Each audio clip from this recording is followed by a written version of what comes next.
bienvenue à l'émission Les Merveilles du Seigneur. Nous avons devant nous le couple Ompa et ce couple, ils ont vécu vraiment des merveilleux témoignages de délivrance. Tout ce que Papa Judy Kael a vécu et les bénéfices qu'il a aujourd'hui, ce sont vraiment les merveilles du Seigneur. Mais notre Dieu ne s'est pas arrêté là, parce que Dieu, quand il commence, il achève toujours ce qu'il a commencé. Et nous disions tantôt que dans le foyer, Papa Judy Kael a également vécu quelques difficultés, mais là encore, Dieu a révélé à sa servante d'où venaient ces difficultés. C'est pourquoi on donne la parole au pasteur Karine. Elle qui est l'épouse de Papa Judy Kael, elle va un peu nous parler de ce qu'elle a encore vu dans le rêve par rapport à la situation de Papa Judy Kael. Oui, merci la sœur Gracia. Effectivement, la grâce que nous avons auprès du Seigneur, c'est que nous sommes des enfants de Dieu. Et un père prend toujours soin de ses enfants. Quand il y a un problème, il se lève toujours pour aider.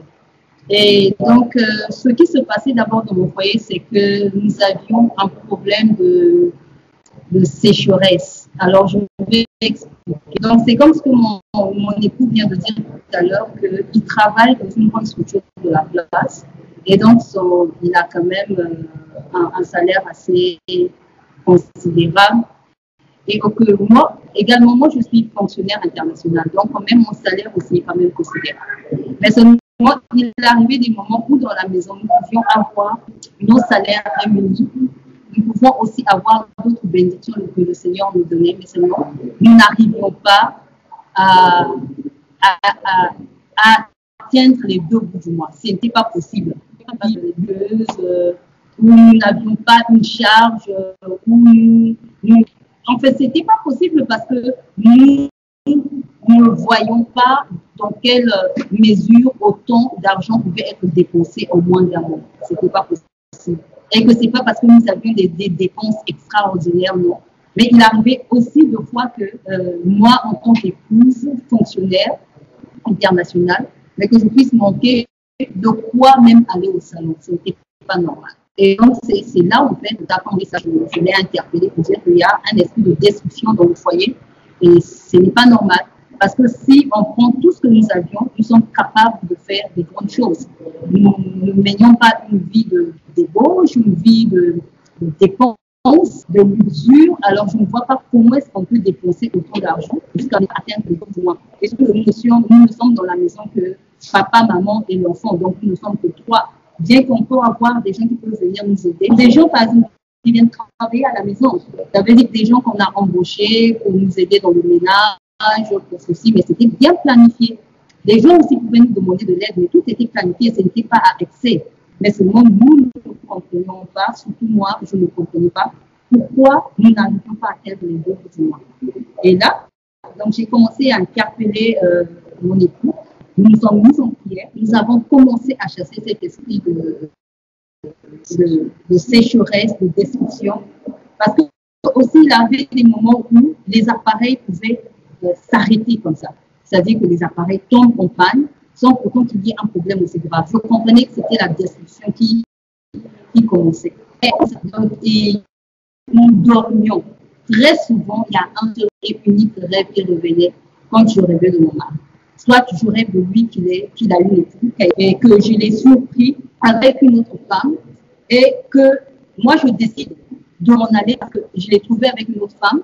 Je dis ce n'est pas normal, tu ne peux pas me tromper, tu es mon époux et ce n'est pas normal que tu puisses.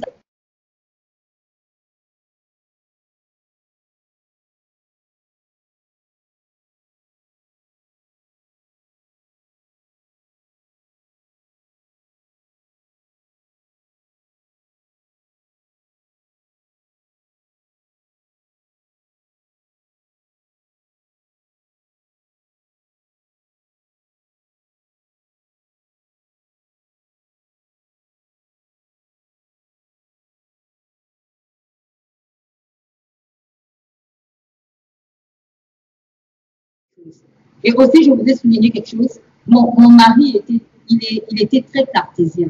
C'est-à-dire que lorsque tu lui dis quelque chose, pour lui dire, mais c'est pas possible, ça peut pas arriver. Il n'était pas trop prévoyant, c'est-à-dire spirituellement percé loin pour dire, peut-être que c'est un message, peut-être que c'est une interpellation. Il était trop, voyait trop la présence. Et moi, je lui reprochais souvent ça. Donc, il y avait souvent ce rêve qui revenait.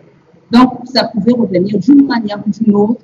Deux fois, c'est que je le retrouve toujours dans un contexte ou dans un village où on sent que l'atmosphère n'est pas pareille à l'atmosphère qu'on vit, l'atmosphère que nous avons là, l'atmosphère normale. Tu vas sentir que c'est comme un endroit qui est rempli de la puissance des ténèbres.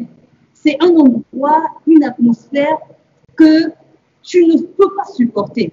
Et je me souviens qu'une fois, je suis rentrée là, mais c'était dans le but d'aller le sortir de là. Parce que là-bas, il avait une femme, une première d'abord, qui ne pouvait pas concevoir, et on lui a donné une deuxième femme, avec qui il a conçu beaucoup d'enfants, et lui, il avait la charge de nourrir tous ces enfants-là. Ces enfants-là, c'était des géniaux, c'était des gens qui avaient des petites culottes qui revenaient, je ne sais pas d'où, mais ils étaient vraiment nombreux, et il fallait remplir des congélateurs, il fallait remplir la maison des vivres, parce que ces enfants-là devaient loger, et c'est lui qui était à la charge de ça. Et quand je partais pour aller le sortir de là, il y avait comme une puissance qui s'opposait à moi. Mais toujours est-il que cette puissance n'arrivait pas à m'atteindre moi. C'est comme s'il n'arrivait pas à me contrôler. Je l'ai pris par la main et en courant, je l'ai dit, nous d'ici parce que ici, ce n'est pas ton endroit. Donc, c'est ces genres de choses, ces genres de rêves qui arrivaient. Ça a duré un moment. Et de fois, lorsque nous dormions, je pouvais voir parce que j'ai l'habitude de me réveiller à une certaine heure de la nuit ou très tôt le matin, 1 heure, 2 heures, pour me mettre en prière, pour me mettre dans la méditation, pour invoquer le Seigneur, pour prier pour le foyer. Mais il pouvait arriver que le Seigneur me réveille et que je le vois, il est en train de dormir, il dort, mais il cause, il cause. Je sens qu'il cause avec quelqu'un. Je ne vois pas la personne, mais je sens qu'il est en conversation avec une personne. Et je trouvais que ce n'était pas normal. Bon, pas seulement cela, une fois, il s'est réveillé avec le nom de quelqu'un dans la bouche. Il a dit ce nom. Et lui, il ne se rendait pas compte qu'il avait sorti ce nom. C'est au réveil, je lui demande, ah, quel nom, c'est qui, c'est comment? Mais je voyais bien qu'il y avait quelque chose qui n'allait pas. Je pouvais percevoir spirituellement qu'il y avait une chose qui venait comme pour contrôler sa vie. Et aussi, je ne veux pas vous le cacher, mon mari est très intelligent. Mais dans certains cas, je trouvais qu'il était comme limité. Parce que l'intelligence qu'il a, il peut aller plus loin. Il peut percer. Il y a des choses que je trouvais que ce n'était pas possible qu'il s'arrête là. Ce n'était pas possible qu'il ne perce pas. Ce n'était pas possible que spirituellement je trouvais qu'il y avait certaines choses qui bloquaient. Et je lui disais, il y avait même des moments où je lui dis, toutefois je contrôlais, est-ce que tu as prié, est-ce que tu as médité la parole de Dieu, est-ce que tu es le chef de famille que tu te mets en place? Si je le disais, ce n'est pas parce que je ne priais pas, mais c'est parce que je sentais qu'il y avait une autre force qui était là. Et donc, j'avais constaté ça, et une fois je l'ai fait asseoir, où je lui ai dit, il faut que tu saches que ta vie est contrôlée. Toi-même, tu dis que ce n'est pas vrai, même si toi-même tu dis que ce n'est pas possible, mais moi, je sais qu'il y a une femme de nous. Il y avait parfois des choses qu'on disait dans la chambre, dans la maison, mais le lendemain matin, une personne pouvait venir nous dire les mêmes choses. Nous, c'est comme si on peut se poser la question, mais par exemple, un tel ses études, mais comment, où il avance. Mais le lendemain, on peut voir la personne qui vient nous donner des réponses aux questions que nous nous sommes posées. Au début, ça pouvait être normal. Hein, ça pouvait sembler bon, peut-être que la personne, non. Mais moi, avec la prière, avec la parole de Dieu, avec tout ce que j'avais appris concernant la délivrance, je me suis dit, cette maison est contrôlée. Cette maison est... Et que même lorsqu'on parle, il y a des gens qui écoutent ce qu'on dit. Qu'il n'y a pas de secret dans le foyer et ce n'était pas normal.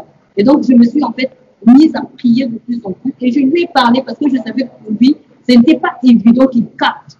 Il se dirait, moi, je prie, ça fait longtemps que je prie, je lis la Bible, comment ça se fait, comment ça soit possible. C'est ce genre de questions, c'est ce genre de raisonnement. Donc, il a fallu que je prie vraiment, que je me mette en prière, des nuits de prière, que je prie pour le foyer, que je prie pour sa vie, que je prie pour notre avenir, que je prie Et finalement, quand je lui ai parlé, et lui-même aussi, en ce moment-là, il avait une étude biblique qu'il était en train de faire sur la communion avec Dieu. Et il avait aussi remarqué que ce n'était pas normal qu'au plus profond de lui, qu'il sente comme s'il veut avancer avec Dieu, mais il y a quelque chose qui bloquait. Il ne comprenait pas, il y a quelque chose qui bloquait. Et donc je lui ai parlé de ça. Et c'est là où il a commencé maintenant à prendre conscience, à se souvenir de tout ce qui s'était passé, à se souvenir même de certains rêves que lui, il avait fait, parce que lui-même, il ne voyait rien. Il dort, il se réveille, il ne voit rien. Moi, je lui dis, c'est pas normal que tu ne vois rien. Il ne voyait plus rien. Oui, il ne voyait plus rien. C'est-à-dire qu'à une certaine période, il ne voyait plus rien. Et je disais que ce n'était pas normal que tu ne vois pas. Parce que forcément, le Seigneur t'interpelle, le Seigneur te parle.